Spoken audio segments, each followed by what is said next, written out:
César Mejete Munguía. Voy a continuar con la exposición de mi tesis. Nuestra tesis fue abocada a los hábitos de lectura y comprensión lectora en los estudiantes de sexto grado de primaria, ¿no?, de un colegio de Ventanilla que es Guía Divina. Bueno, vamos a hablar de lo que es el marco teórico. En el marco teórico están todos los antecedentes anteriores a la investigación, también las bases teóricas y lo que es la definición de términos básicos, ¿sí? Los antecedentes se pueden clasificar entre internacionales y nacionales. En algunas tesis también se habla de locales, aunque es muy difícil encontrar tesis locales de acuerdo a tu investigación. Voy a citar solamente tres rápidamente: los antecedentes internacionales y nacionales. Bueno, un primer antecedente que encontramos que fue en el 2017, que lo hizo Montenegro y Sánchez. Esta tesis fue en el país de Nicaragua, ¿sí? Fue la comprensión lectora en la enseñanza y aprendizaje de la disciplina de la lengua y literatura en educación secundaria de los departamentos de Matagalpa, ¿no?, que eso se encuentra en Nicaragua. El objetivo de esta tesis fue demostrar que haya relación entre la enseñanza y aprendizaje y la literatura, ¿sí? En otras palabras, la comprensión lectora que hay entre los alumnos. Entonces, esto fue en Nicaragua. Otra investigación fue la de Cruz, que fue en 2016, que fue ahora el análisis de hábitos de lectura en la formación profesional. Pero estos de aquí fueron ya estudiantes de la carrera de comunicación. Entonces, como en la anterior tesis estamos viendo que fue enfocada a una de mis segundas variables, que es la comprensión lectora. Recordemos que mi trabajo es hábitos de lectura y comprensión lectora. Entonces, la anterior tesis solamente habló de la comprensión lectora. En esta nueva tesis, que es la de Cruz, se está hablando de los hábitos de lectura. Y se hizo a los estudiantes que estaban llevando la carrera ya en la universidad de conversión, de comunicación social, ¿sí? Y un tercer trabajo lo hace Camacho también en 2016, que es el hábito de lectura en la comprensión lectora de los estudiantes de la unidad educativa de Quizapincha, y eso es en Ecuador. Entonces, esta tesis sí es más específica, ya que relaciona mis dos variables, el hábito de lectura y la comprensión lectora. Bueno, siguiendo los antecedentes nacionales, voy a citar solamente tres. Un primer trabajo fue Palacios en el 2015, que es el fomento del hábito de lectura, pero con la aplicación de estrategias de animación y en alumnos de primaria y secundaria. La prueba muestral fue de 60 estudiantes y el nivel de frecuencia de lectura que se encontró después de la aplicación de animación fue bueno. El segundo trabajo fue el de La Puente, que es en 2015. Esta tesis es de la motivación hacia la lectura, los hábitos de lectura, la comprensión de textos en estudiantes de psicología de dos universidades de Lima. Entonces, aquí estamos también teniendo otras perspectivas. No todas las tesis o no todos los antecedentes que con mi compañera hemos encontrado necesariamente son de alumnos de sexto de primaria, lo cual sí hay, pero no es mucho, y no tampoco de primaria, sino algunos son de secundaria y algunos son justamente de las universidades mismas. Entonces, en esta tesis que se hizo en el 2015, se habla de estudiantes de psicología para ver, ¿no? Las conclusiones que demuestran son interesantes, ya que el 44% dice no tiene prácticas ni modelos, solo un 14% sí fue estimulado y escasamente, ¿no? Y el 78% es el que encontró con materiales de lectura, pero que tiene que tener este acompañamiento.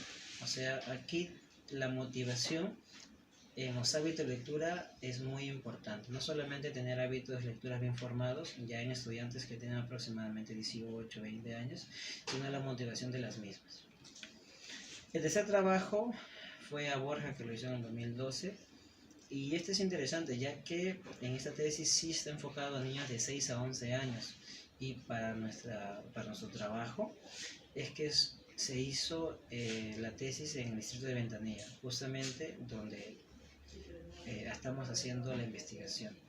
Así que esta tesis, este antecedente, aparte de ser nacional, también es local, porque está trabajando en el distrito de la investigación. Esta investigación fue descriptiva y se hizo una prueba muestral de 198 educandos. Sus principales conclusiones fueron que la muestra total presenta mayores porcentajes en los niveles de atención media y en la atención baja no mucho. Esta tesis estuvo enfocada a los niveles de atención hacia los hábitos de lectura y la comprensión lectora. Entonces se enfocaba más que todo en esta edad de 6 a 11 años, cuál es el nivel de atención. Eso fue su variable de esta tesis. Bueno, solamente he citado 3 internacionales y 3 nacionales. Ahora voy a empezar con lo que es las bases teóricas. Recordemos que las bases teóricas es el corazón y es lo fundamental de toda investigación, de toda tesis. Bueno, recordar que las bases teóricas son las definiciones de las variables y de las dimensiones de la investigación. En este caso vamos a definir lo que son hábitos de lectura. Voy a citar tal cual hemos encontrado en algunas tesis, en algunas definiciones de algunas páginas web. Leer es una actividad integral que consiste en encontrar sentido en lo escrito. Cuando decimos en general, no necesariamente estamos diciendo solamente con leer, sino que tiene unas actividades sucesivas. Por ejemplo, con la decodificación de las letras, con el reconocimiento de palabras y después viene la comprensión. Por ejemplo, analizar los grafemas, que son las letras, es justamente transformar los sonidos, ¿no? Cuando uno lee, justamente es cada texto, cada palabra tiene un sonido especial. No todas las letras son iguales. En información contextual, por ejemplo, es en qué es escrito, quién lo produjo, para qué. Entonces entendemos que leer no solamente es agarrar un libro y leerlo tal como está, ¿no? Es justamente analizar y tener una comprensión de cada texto. Bueno, y definir la variable de hábito de lectura justamente tiene que ver con las dimensiones. Tiene 3 dimensiones: los procesos fisiológicos, los procesos psicológicos y los procesos familiares, que también involucran. En el caso de los fisiológicos, bueno, como su nombre lo dice, que son los físicos. No es lo mismo leer cuando uno está gripado o cuando uno tiene cualquier tipo de enfermedad, cuando está sano. Eso involucra bastante. Y en caso de la niñez también se evidencia mucho esto, los procesos fisiológicos. Un texto que hemos encontrado dice que el término madurez para cualquier clase de aprendizaje como el momento en que primero el niño aprende con facilidad y sin tensión emocional, y segundo que el niño aprende con provecho porque los esfuerzos tendentes a enseñarle a dar resultados positivos. Esto quiere decir que cuando están desde niños se le debe de hablar, no tanto leer, ya que el niño de 2 años todavía no sabe mucho leer. Como padres, orientarlos con letras grandes en los hogares y con palabras pequeñas y frases, y hablarlos y relacionarlos. Esto ayudaría mucho al niño a poder, aunque uno no crea, leer en un futuro. Hay un enunciado que lo dijo el doctor Kovacs, que es muy interesante. La ponencia es sobre la neurobiología y educación temprana. Afirma que hacia los 2 años o incluso hacia los 18 meses se puede considerar como momentos óptimos para el inicio del aprendizaje de la lectoescritura. El aprendizaje de la lectura no tiene que iniciarse por las letras, sino por las palabras y con orden. Además, hay 2 componentes en el aprendizaje de la lectura, como el poder de la acomodación, es decir, qué tamaño tienen que tener las letras, ¿no? Justamente, y la distancia en cómo están para que puedan leer. Como podemos observar, las tendencias actuales de la educación temprana tienden a aprovechar cuanto antes las capacidades y potenciales de los niños para cualquier aprendizaje y adaptar los materiales y contenidos de lectura a las propias y asombrosas y reconocidas cualidades de los niños de 0 a 6 años. Entonces, esa es la edad prudencial para el niño poder leer, es muy importante. Las dimensiones de los hábitos de lectura son los procesos psicológicos. Los procesos psicológicos son muy importantes ya que intervienen mucho el estado de ánimo de la persona, sea niño o sea adulto. Cuando uno tiene un problema familiar o en el caso de los adultos un trabajo, no es lo mismo si te pones a leer un libro, o cuando vienes cansado del trabajo, o cuando puedes hacer después una actividad, tienes un problema familiar, no es lo mismo cuando estás bien. Entonces, abordar el aprendizaje de la lectura desde la perspectiva de la evolución del niño, supone tener en cuenta que los procesos psicológicos que intervienen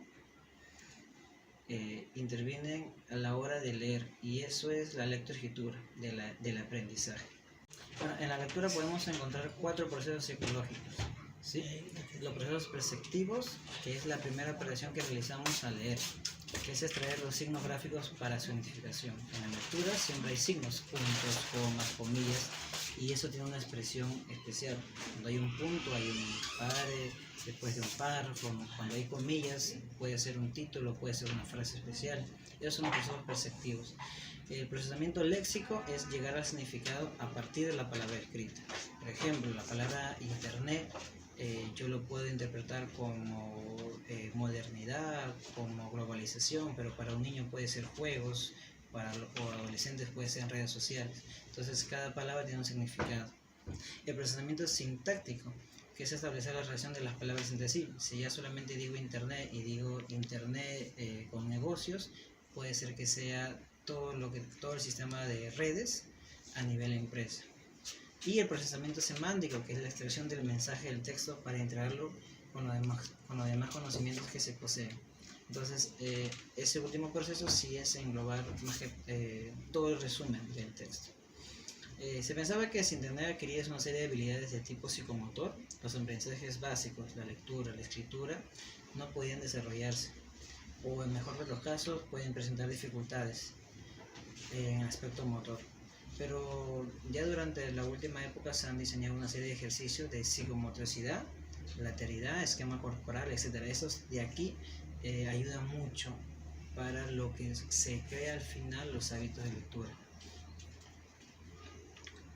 Bueno, puede pensarse que esto es un arduo trabajo, el psicológico, ¿sí?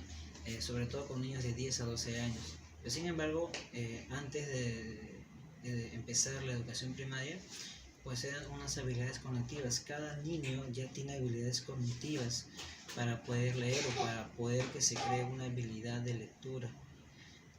Nuestro esfuerzo en esto acá va a consistir en saber qué estrategias de aprendizaje se pueden ser trabajadas en cada nivel de la evolución de cada niño.